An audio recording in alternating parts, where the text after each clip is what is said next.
الحمد لله الذي علم الإنسان ما لم يعلم والصلاة والسلام على رسوله المعظم وعلى آله وأصحابه أجمعين أما بعد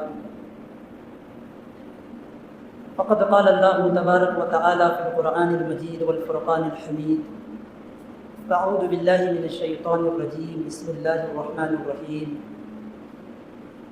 وقال الله سبحانه وتعالى يا أيها الرسل كلوا من الطيبات واعملوا صالحا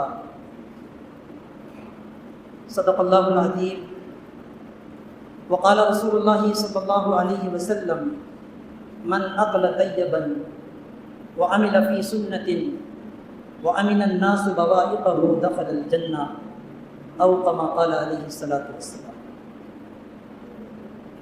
محترم حضرات، قرآن شریف کی اس آیت میں اللہ تبارک و تعالیٰ نے رسولوں کو مخاطب کیا اور حکم کیا دیا؟ پاکیزہ مال کھاؤ، اور ساتھ میں یہ کہا نیک اعمال کرو۔ مفسرین نے لکھا ہے نیک اعمال کی توفیق اسی وقت ملتی ہے جب بندہ پاکیزہ مال کھاتا ہے۔ نیک اعمال کی توفیق کا دار و مدار پیٹ میں جانے والی غذا حلال اور پاکیزہ ہونا چاہیے۔ اللہ تعالیٰ اس حلال غذا کے ذریعے جسم میں نورانیت پیدا کر دیتے ہیں اور اعمال کی توفیق ملتی ہے۔ بے شمار واقعات ایسے ہیں۔ حضرت مولانا یعقوب نانوتوی رحمۃ اللہ علیہ کا واقعہ مشہور ہے کہ دیوبند میں خادم، اس کی جو تنخواہ تھی 3 روپیہ تنخواہ تھی۔ 1 روپیہ اپنے گھر پر خرچہ کرتے، 1 روپیہ اللہ کے راستے میں، 8 آنا اپنے لیے اور 8 آنے کی دعوت۔ تو مولانا یعقوب نانوتوی رحمۃ اللہ علیہ کہتے ہیں کہ ہم اس خادم کی دعوت کا انتظار کرتے تھے، کیونکہ 1 ہی 2 لقمہ کھانے کو ملتا تھا، لیکن اس کی نورانیت 40 دن تک محسوس کرتے تھے۔ امام شافعی، امام احمد بن حنبل رحمۃ اللہ علیہ کا واقعہ مشہور ہے۔ امام شافعی استاد امام احمد بن حنبل رحمۃ اللہ علیہ شاگرد ان کے گھر پر مہمان ہوئے۔ جب ان کے سامنے رات کے وقت، شام کے وقت کھانا پیش کیا گیا، پیٹ بھر کر کھایا تو لوگوں نے کہا، گھر والوں نے کہا کہ یہ بہت زیادہ کھاتے ہیں۔ جب رات میں سونے لگے تو پانی رکھ دیا پینے کے لیے اور وضو کے لیے، تو گھر والوں نے صبح کے وقت دیکھا کہ پانی جیسا رکھا تھا ویسا ہی ہے۔ تو یہ خیال پیدا ہو گیا کہ یہ پیٹ بھر کر خوب کھاتے ہیں اور رات میں کچھ نماز وغیرہ بھی نہیں پڑھی ہے کیونکہ پانی ویسا ہی رکھا ہے۔ تو جب یہ اشکالات کیے گئے تو آپ کا جواب یہ تھا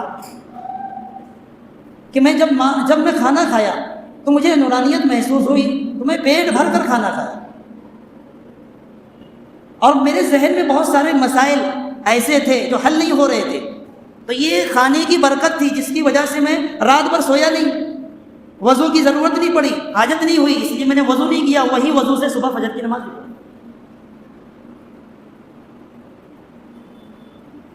تو حلال مال جو ہوتا ہے یہ ہمارے جسم میں، ہمارے دل میں نورانیت پیدا کرتا ہے، اعمال کی توفیق ملتی ہے، بچے فرما بردار پیدا ہوتے ہیں، اطاعت گزار ہوتے ہیں، اور حرام لقمہ اگر ہمارے جسم میں جائے گا تو نیک اعمال کی توفیق چھین لی جائے گی۔ والدین، بچے جو ہیں والدین کے نافرمان ہوں گے، بیوی نافرمانی کرے گی اور طرح طرح کی بیماریاں جنم لے گی۔ علماء نے لکھا ہے کہ ایک دروازے سے حرام مال آتا ہے، دوسرے دروازے سے نکل جاتا ہے۔ حرام مال رکتا نہیں ہے، بیماری کے ذریعے سے، اور نئے نئے پریشانیاں، مسائب اس پر آئیں گے، اور وہ مال کیا ہے؟ نکل جائے گا، خرچ ہو جائے گا۔ حلال مال جو ہوتا ہے یہ تعداد میں کم ہوتا ہے لیکن اس میں برکت بہت زیادہ ہوتی ہے، برکت بہت ہوتی ہے، آدمی بیمار نہیں ہوتا، گھر پر آنن فانن کوئی مصیبت پریشانی نہیں آتی، اللہ اس میں برکت دیتے۔ تو مال کیسا ہونا چاہیے؟ حلال ہونا چاہیے۔ پاکیزہ ہونا چاہیے. حرام بڑا بہت زیادہ ہوتا ہے لیکن بے برکتی ہوتی ہے. دوسری چیزوں میں بھی غور کریں جو حرام ہے اس میں بے برکت نہیں ہوتی ہے. جیسے کتیا جو بچے دیتی ہے 7 8 9 9 10 10 بچے دیتی ہے، لیکن کبھی بھی آپ کہیں پر کتوں کا ریوڑ نہیں دیکھیں گے جس طریقے سے بکریوں کا، بکروں کا، میڑوں کا ہوتا ہے. بکرا میڑا ہمارے لیے حلال ہے، اس میں برکت دیکھیں آپ، جھنڈ ہی جھنڈ نظر آئیں گے آپ. بے شمار ہر سال بقرعید کے موقع پر ذبح ہوتے ہیں، اس کے بعد بھی تعداد میں کمی نہیں ہوتی. سال بھر مسلمان کھاتے ہیں، اس میں کمی نہیں ہوتی ہے. اللہ نے اس میں برکت رکھی ہے. لیکن کتا کہیں پر کاٹا جاتا ہے، بیچا جاتا ہے نہیں، اس میں برکت نہیں. تو بہرحال حلال رزق جو ہے، حلال رزق، اس کے بے شمار فائدے ہیں، بے شمار فائدے ہیں، اور حرام کے بے شمار نقصانات ہیں. حرام مال جب ہمارے جسم میں جائے گا تو نئی نئی بیماریاں جنم لے گی، اٹیک کی، شوگر کی، پریشر کی، نہ جانے طرح طرح کی ایسی ایسی بیماریاں آئیں. اور یہ بیماری لانے کے سبب ہم خود بن رہے ہیں. اس لیے ہمیں کیا ہے، اس میں تمیز کرنا ہے. حرام کیا، حلال کا، اس میں تمیز کریں. ان الحلال بین، اللہ کے نبی نے فرمایا حلال واضح ہے، والحرام بین، حرام بھی واضح ہے، وما بینہما مشتبہات، حرام اور حلال کے درمیان مشتبہ چیزیں بھی ہیں. جو شخص اپنے آپ کو مشتبہ چیز سے بچا لے گا وہ اپنے دین کو، ایمان کو محفوظ کر لے گا. اور جس نے یہ خیال کر لیا ابھی تو پتہ نہیں ہے، ابھی عمل کر لیا جائے، استعمال کر لیا جائے، کھا لیا جائے، بعد میں دیکھا جائے گا جب مسئلہ معلوم ہوگا، تو ایسا شخص کیا ہے، اپنا دین، ایمان محفوظ نہیں کر سکے گا. آپ صلی اللہ علیہ وسلم نے مثال کے ذریعے بات سمجھائی. کچھ جانور کسی کے چراگاہ کے کنارے چر رہے ہیں تو یہ خطرہ ہے وہ جانور اس چراگاہ میں داخل ہو جائیں اور کھا لیں. جانوروں کو اتنی عقل نہیں ہے کہ یہ کس کا ہے، یہ حرام ہے، یہ حلال ہے، انہیں نہیں پتا ہے. بالکل اسی طرح حرام و حلال کے درمیان کچھ کیا ہے، مشتبہ چیزیں ہوتی ہیں. اگر بندہ یہ خیال کر لے کہ بھئی استعمال کر لیا جائے، ہو سکتا ہے یہ حلال ہے، تو جس طرح وہ چراگاہ میں داخل ہو کر کھا سکتے ہیں، یہ شخص بھی حرام میں مبتلا ہو سکتا ہے. ہم کو اس سے بھی کیا ہے، بچنے کا حکم دیا گیا. مکمل طور سے ہم اپنے آپ کو بچانے کی کوشش کی. ہمارے اکابرین نے یہی کیا ہے. صحابہ کی زندگی دیکھی. حضرت ابو بکر صدیق رضی اللہ عنہ کا ایک غلام مکاتب، وہ غلام جس سے بات ہو جائے کہ اگر آپ نے اتنی رقم، اتنا اگر آپ نے پیسہ دے دیا آپ کو میں آزاد کر دوں. تو ایسا غلام آپ کی خدمت میں تھا، آپ کے لیے کھانا وغیرہ لا کر دیا کرتا تھا. ایک وقت آپ کو بھوک لگی، فاقے کی حالت تھی، اس وقت اس غلام نے کھانا جب لایا ہے 1-2 لقمہ اس میں کھا لیا. تو غلام نے کہا کہ آپ ہر مرتبہ مجھ سے سوال کرتے تھے، پوچھتے تھے یہ مال، یہ کھانا کہاں سے لایا ہے، آج آپ نے پوچھا نہیں. تو ابو بکر صدیق رضی اللہ عنہ نے کہا کہ بھوک کی شدت اتنی زیادہ تھی کہ میں آپ سے پوچھ نہیں پایا، بتائیں یہ مال آپ نے کہاں سے لایا، یہ کھانا آپ نے کہاں سے لایا ہے. تو غلام نے کہا زمانے جاہلیت میں نے جھاڑ پھونک کے ذریعے کیا ہے، ایک شخص کا علاج کیا تھا، اس نے اجرت مجھے دی، اس اجرت کے ذریعے میں نے کھانا لایا. حضرت ابو بکر صدیق رضی اللہ عنہ کو فکر ہو گئی کہ اس وقت جھاڑ پھونک جو ہے شرکیہ الفاظ کے ذریعے، منتر کے ذریعے، غیروں کی مدد، غیر معبود کی مدد کے ذریعے سے کیا کیا جاتا تھا. اب ایسے جھاڑ پھونک پر اگر کبھی اجرت اسے ملی ہے تو اس کا کھانا میرے لیے جائز نہیں ہے، حلال نہیں ہے. فوراً اپنے حلق میں انگلی ڈالی ہے، طے کرنے کی کوشش کی، طے نہیں ہو رہی تھی، پانی منگایا، پانی پی رہے، طے کر رہے، پانی پی رہے، طے کر رہے. کسی نے کہا اگر آپ نے غلطی سے کھا لیا ہے تو اس میں کوئی حرج کی بات نہیں ہے، 1-2 لقمہ آپ نے کھایا ہے. تو ابو بکر صدیق رضی اللہ عنہ نے کہا اگر یہ لقمہ نکالنے میں میری جان بھی چلی جائے تو یہ بھی مجھے پسند ہے، کیونکہ میں نے اللہ کے نبی صلی اللہ علیہ وسلم کو ارشاد فرماتے ہوئے سنا جسم کا وہ حصہ جو حرام مال سے پرورش پائے گا وہ زیادہ حقدار ہے جہنم کی آگ میں جلے. آج امت کا کیا حال ہے. ابو بکر صدیق رضی اللہ عنہ کو یہ بعد کا خیال آیا کہ وہ حرام مال کی کمائی سے میں نے ایک لقمہ کھا لیا ہے، تو قے کر کے اس کو نکالا ہے. کہ وہ یہ نہیں چاہتے تھے کہ ان کا جسم کیا ہے کسی حرام مال سے پرورش ہو. آج ہمارے اندر سے یہ چیز نکل گئی ہے، تحقیق کا جذبہ نکل گیا ہے.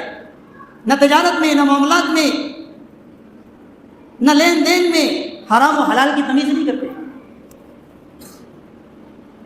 نئی نئی بیماریاں جنم لے رہی ہیں، نئے نئے مسائل پیدا ہو رہے ہیں، حالات آ رہے ہیں، بچے نافرمان ہو رہے ہیں، بیوی نافرمانی کر رہی ہے، لڑائی جھگڑے ہو رہے ہیں. اس کی ایک ہی وجہ ہے، ہمارے کھانے میں کیا ہے؟ حرام کی ملاوٹ.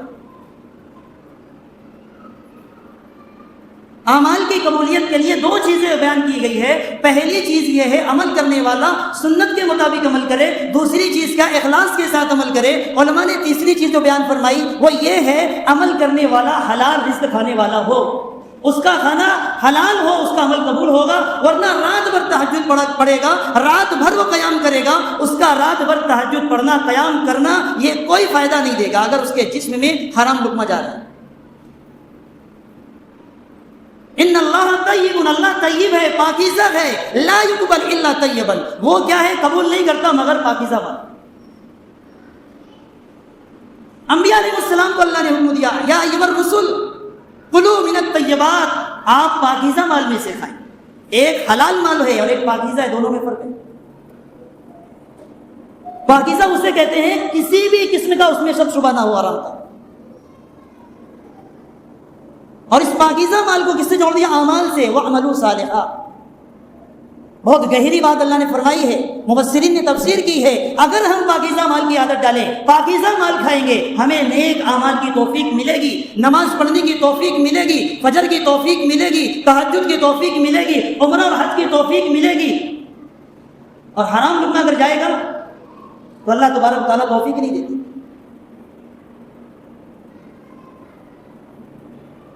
صاف طور سے اعلان کر دیا. اللہ نے قرآن میں فرمایا ان الذین یا ایھا الذین آمنوا کلوا من طیبات ما رزقناکم، اے ایمان والو پاکیزہ مال میں سے کھاؤ جو آپ کو رزق دیا گیا. تو الگ الگ جگہ اللہ نے بار بار مخاطب کیا اور بار بار تاکید کیا کی ہے؟ پاکیزہ مال کھائیں، پاکیزہ مال کھائیں. اگر آپ اہتمام کریں گے اس کے بہت سارے برکات دیکھیں گے. آپ کا حافظہ بہت قوی ہوگا، آپ بڑے ذہین ہوں گے، ہوشیار ہوں گے، صحیح فیصلہ کرنے والے ہوں گے. حرام لقمہ اگر جائے گا تو یاد رکھنا علماء نے لکھا ہے جو بندہ گناہوں میں حرام میں ملوث ہوتا ہے اللہ وحی کے علم سے اس کو محروم کر دے گا. دنیاوی فنون میں علوم میں ماہر ہوگا، جانکار ہوگا، ہوشیار ہوگا، لیکن وحی کے علوم سے، آسمانی علوم سے وہ محروم رہے گا. پرانی آیات کے ترجمے نہیں پتا ہوں گے، مسائل نہیں پتا ہوں گے، احادیث یاد نہیں ہوگی، اس کے مسائل نہیں پتا ہوں گے. وجہ یہ ہے اس کے پیٹ میں حرام لقمہ جا رہا ہے. ہاں دنیاوی چیز کے بارے میں ماہر ہوگا، دنیاوی علوم کے بارے میں جاننے والا، فلکیات کا، فلسفے کا، دنیا کے جغرافیہ اس کو پتا ہوں گے، بہت ماہر اور ذہین ٹیلنٹڈ نظر آئے گا، لیکن آسمانی علوم وحی کے علوم سے محروم رہے گا. اللہ اس کا حافظہ کمزور کر دے گا. اکابرین محدثین کی زندگی پڑھیں، سیرت پڑھیں، کئی کئی لاکھ حدیثیں یاد رکھیں. امام بخاری رحمۃ اللہ علیہ 3 لاکھ حدیثیں یاد. یہ حلال رزق کی وجہ سے. عبداللہ ابن مبارک رحمۃ اللہ علیہ، ان کی زندگی دیکھیں، 2 صدی کے بڑے فقیہ، بڑے مفسر، محدث مانے گئے. لیکن پیچھے کیا ہے؟ ان کے والد کا ہاتھ ہے، ان کے والد کی محنت ہے. ان کے والد ترکی میں کسی مالک کے باغ میں کیا ہے نوکری پہ لگے، باغ کے اندر مالی کے طور پر. باغ جو مالک تھا وہ باہر گیا تھا. کئی دنوں کے بعد جب واپس لوٹا تو مبارک رحمۃ اللہ علیہ ان کو مخاطب کیا کہ جاؤ مجھے انار کا جوس لا کے دو، باغ سے انار توڑو اور جوس نکالو اور لا کے دو. انہوں نے لا کر پیش کر دیا. جب وہ مالک نے پیا تو وہ کڑوا تھا. پھر کہا کہ دیکھو دوسرے درخت سے لے کے آؤ. پھر وہ گئے، انار کو توڑا، جوس نکالا نچوڑ کر اور لا کر دیا، وہ بھی کڑوا. تیسری مرتبہ پھر بھیجا، پھر گئے، انار کے درخت سے انار کو توڑا، اس کو کیا نچوڑا، جوس بنا کر سامنے لا کر پیش کر دیا. پھر وہ بھی کڑوا. تمہارے پر کیا کر رہے ہیں؟ مزدوری کر رہے ہیں. آپ کو یہ نہیں پتا ہے کس درخت کا انار میٹھا ہے. تو ان کا جواب کیا تھا کہ میں یہاں مزدوری کے لیے کیا ہے لگایا گیا ہوں, اور جب سے مجھے یہاں مزدوری پہ لگایا گیا ہے اس دن سے لے کر آج تک میں نے کسی درخت سے انار کو کیا ہے توڑ کر چکھا نہیں ہے. اتنے ایماندار, کبھی انار کو توڑ کے کھایا نہیں ہے میں نے, تو مجھے علم نہیں ہے کس درخت کا انار میٹھا ہے. بادشاہ کی ایک بیٹی تھی, جوان ہو گئی, شادی کی فکر ہوئی, تو مشورہ کیا. مشورے میں بات آئی کہ بیٹی کے لیے رشتہ ایسا ہونا چاہیے, نیک صالح متقی لڑکا ہونا چاہیے.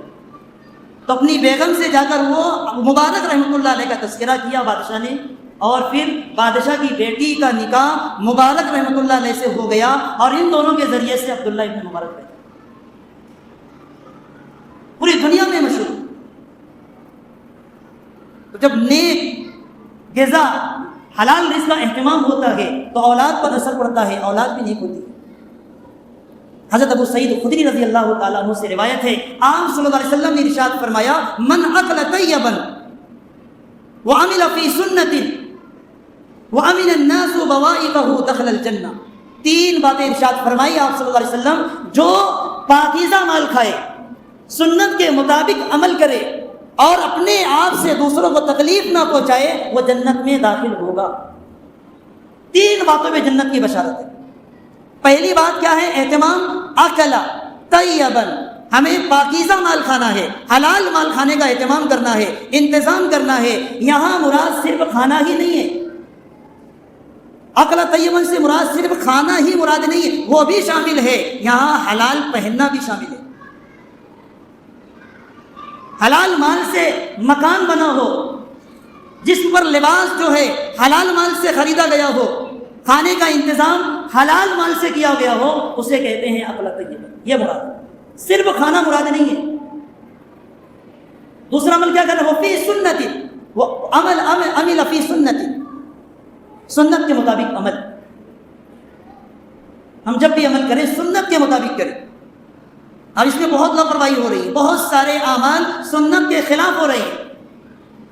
نمازیں سنت کے خلاف پڑھی جا رہی ہے, شادی بیاہ سنت کے خلاف ہو رہی ہے, لین دین سنت کے خلاف ہے, ہمارے معاملات تجارت سنت کے خلاف ہو رہے ہیں. ان تمام میدانوں میں ہمیں سنت کے مطابق عمل کرنا ہے, تو پھر ہمارے لیے جنت کا وعدہ ہے, جنت کی بشارت ہے. وَأَمِنَ النَّاسُ بَوَائِقَهُ, کہ ہم اپنی ذات سے کسی کو تکلیف نقصان نہ پہنچائیں, لوگ محفوظ رہیں ہمارے ہاتھ اور پیر سے. اگر ہم سروے کریں یا ہم جائزہ لیں یا ہم محاسبہ کریں, اپنے آپ کا محاسبہ کریں, کسی پر نگاہ نہ ہو, ہم ہر آدمی ہر شخص اپنا محاسبہ کرے, تو ہماری ذات سے بہت سارے لوگ کیا ہے محفوظ نہیں ہیں, کسی نہ کسی وجہ سے کیا انہیں تکلیف ہوتی ہے. گھر کے سامنے ہم نے کسی کے گھر کے سامنے سواری کھڑی کر دی, اپنے گھر کا کچرا نکال کر کسی کے گھر کے سامنے پھینک دیا, اور بھی بہت ساری چیزیں ہیں. کچھ اعمال ایسے ہیں جو اس میں کیا ہے بہت سارے لوگ مبتلا ہیں, عوام خواص. شادی کے ایام ہیں, راستوں میں کیا ہے شادی کے دن شامیانہ لگا لیا جاتا ہے. مفتی تقی صاحب دامت برکاتہ نے بہت گہری اور بڑی پتے کی بات لکھی ہے. اگر کسی کے یہاں شادی ہے اور وہ ایک دن پہلے یا جب بھی ہو, اگر وہ اپنے گھر کے سامنے راستہ روک دیتا ہے, یہ بھی اتی کرمن میں شامل ہے. یہ عمل بھی کیا ہے اتی کرمن میں شمار کیا جائے گا, اور اس کے ذریعے سے بہت سارے وبال ہم پر آئیں گے. علماء نے لکھا ہے کہ شادی میں بے برکتی کا ایک ذریعہ اور سبب یہ عمل بھی ہے. وجہ کیا ہے؟ اگر آپ کسی کو تکلیف دیں, سامنے والے کو معلوم ہو جائے کہ آپ نے تکلیف دی ہے, آپ کو بھی معلوم ہے کہ آپ نے کس کو تکلیف دی ہے, اگر آپ کو بعد میں شرمندگی ہوئی آپ جا کر اس سے معافی مانگ سکتے ہیں, وہ معاف کر سکتا ہے. لیکن اگر آپ نے راستہ روک دیا ہے اور دن بھر نہ جانے کیسے لوگ اس راستے سے گزر رہے تھے, ضرورت مند پریشان حال دواخانوں میں جانے والے، ایئرپورٹ پہ جانے والے، ریلوے اسٹیشن پہ جانے والے، اور نہ جانے کہاں ضروری کام کے لیے جانے والے، جب وہاں سے گزر رہے تھے، راستہ بند دیکھا ہے، وہاں سے واپس ہوئے ہیں، انہیں تکلیف ہوئی ہے، اور ان کے دل سے آہ نکلی ہے، نہ جانے کون سے لوگ کیا کیا کہہ گئے، کس کے زبان سے کیا کیا بددعا نکلی ہے، ہم نہیں جانتے۔ اب ایسے شخص کو ڈھونڈنا اور اس سے جا کر معافی مانگنا یہ بڑا مشکل ہے، یہ بہت مشکل ہے۔ تو اس لیے ہم اس میں ہر کوئی احتیاط کرے، جتنا ضرورت ہو اتنا ہی وقت، اگر کچھ رخصت ہے تو اتنا ہی روکا جائے۔ 1-2 دن پہلے روک کر راستہ بند کر دینا یہ غلط ہے۔ یا پھر اتنا خرچ ہم کرتے ہیں، اگر کہیں پر کوئی جگہ کا کرایہ دے کر ہم شادی اور کھانا کرا سکتے ہیں تو ہم اس کا انتظام کرنے کی کوشش کریں۔ ہاں کوئی نہیں کر سکتا اس کے لیے الگ بات ہے، لیکن جو کر سکتا ہے وہ کرنے کی کوشش کرے۔ اسی طریقے سے اور بھی بہت ساری چیزیں ہیں جس کی وجہ سے کیا ہے لوگوں کو تکلیف ہو رہی، ہمیں پتہ بھی نہیں۔ اب ہم ان سے کیسے معافی مانگیں گے؟ یہ بڑا مشکل کام ہے۔ تو اس لیے اللہ کے نبی صلی اللہ علیہ وسلم نے جو بات فرمائی وہ آمینہ کا لفظ، امن کا لفظ ہے۔ ناسو لوگ ہمارے عمل سے کیا ہے محفوظ رہے۔ اب ہر آدمی یہ نہ سوچے کہ میں کسی کو تکلیف نہیں پہنچاتا، لیکن یہ غور ضرور کرے، اپنا محاسبہ ضرور کرے، کہیں کوئی عمل کے ذریعے سے، یا میرے کہیں کوئی گھر بنا دینے سے، یا میرے گھر کے سامنے کوئی گاڑی کھڑی کر دینے سے، کوئی ایسی سواری کھڑی کرنے سے آنے جانے والوں کو تکلیف ہو رہی ہے، پریشانی ہو رہی ہے، ہو سکتا ہے اسے تکلیف ہو رہی، کل میری پکڑ ہو جائے۔ کس چیز پہ پکڑ ہو جائے بتا نہیں سکتے۔ ایک اللہ والے کا انتقال ہوا، کسی نے خواب میں دیکھا اور انہوں نے سوال کیا کیا گزری؟ تو انہوں نے کیا کہا، ایک سوئی میں نے کسی سے لی تھی، دی نہیں میں نے، اس کی وجہ سے ایک سوئی، یہ مثال دے گئے، ایک سوئی 1-2 روپے کی ملتی۔ آج بندہ قرضدار ہوتا ہے، ہزاروں روپے قرضدار ہے، لیکن فکر نہیں اسے کہ اگر اسی حالت میں مر گیا کل قیامت میں میرا کیا ہوگا، کل قیامت میرا گریبان پکڑ لے گا۔ لیکن جب حلال مال پیٹ میں جائے گا، 1 روپیہ بھی کسی کا قرضہ ہوگا نا، آدمی بے چین رہے گا، تڑپے گا کہ دے دوں میں جلدی سے۔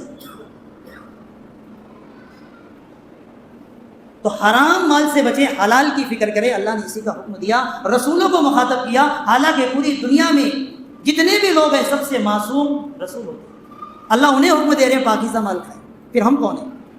ہمیں بھی اللہ نے پھر حکم دیا، یا ایھا الذین آمنوا کلوا من طیبات، ہمیں بھی اللہ نے یہ حکم دیا ہے۔ لیکن آج کیا ہے، ہم احتیاط نہیں کر رہے، حرام مال اگر آ رہا ہے اس کو فن سمجھ رہے ہیں، کمال سمجھ رہے ہیں، فنکاری سمجھ رہے ہیں، حالانکہ یہ کیا ہے، حرام۔ امام ابو حنیفہ رحمۃ اللہ علیہ کا واقعہ بہت مشہور ہے۔ تجارت میں ایک آدمی کو اپنا شریک بنایا اور یہ شرط لگا دی، آپ جو بھی مال فروخت کریں گے عیب اس کا بتا کر فروخت کریں گے، اور زیادہ نفع نہیں لیں گے، کم نفع۔ ایک مرتبہ اس نے ایک تھان بیچ دیا کپڑے کا، اور تھان میں عیب تھا وہ بتایا نہیں۔ جب امام ابو حنیفہ رحمۃ اللہ علیہ جب آئے شام کے وقت پوچھا وہ تھان کہاں ہے، آپ نے فروخت کر دیا؟ اس نے کہا ہاں۔ آپ نے کہا عیب بتایا تھا؟ اس نے کہا کہ نہیں۔ آپ نے کہا کتنے کا فروخت کیا؟ اس نے کہا 100 درہم کا۔ آپ نے کہا کتنے کا خریدا گیا تھا؟ اس نے کہا کہ 70 درہم کا۔ تو آپ غصہ ہوئے اور آپ نے کہا کہ یہ آپ نے غلط پہلا کام یہ کیا کہ نفع بہت زیادہ لیا، اتنا نفع نہیں لینا چاہیے تھا، اور آپ نے بتایا نہیں، عیب نہیں بتایا، یہ آپ نے غلط کیا، جائیں آپ اس کو مال واپس کر دیں۔ ڈھونڈ کے لائے اسے، ڈھونڈا ملا نہیں، واپس آ گیا۔ امام ابو حنیفہ رحمۃ اللہ علیہ نے کہا کہ مال جو آپ نے بیچا ہے کہاں رکھا ہے؟ تو اس شخص نے کہا کہ اس میں نے مال ملا دیا، صبح سے شام تک جو بکری ہوئی ہے اس میں رکھا ہے۔ تو جب اس کو شمار کیا گیا، گنا گیا تو 30,000 سے زیادہ درہم تھے۔ آپ نے حکم دیا کہ غریبوں کے اندر اس کو تقسیم کرو، اور اس کو وہاں سے کیا ہے کہہ دیا آپ علیحدہ ہو جائیں۔ اس کے لیے الگ سے دکان خرید کر اس کو دے دی، آپ اس میں تجارت کریں۔ نکال نہیں دیا بلکہ اس کے لیے دکان کیا ہے خرید کر کے آپ یہاں تجارت کریں، آپ میرے ساتھ تجارت نہیں کر سکتے، اس لیے ہمارا جو معاہدہ ہوا تھا آپ نے اس کی خلاف ورزی کی ہے۔ اللہ تبارک و تعالیٰ ہم سب کو حلال رزق کھانے کی توفیق عطا فرمائے، حرام سے ہم سب کو محفوظ فرمائے۔ وآخر دعوانا ان الحمد للہ۔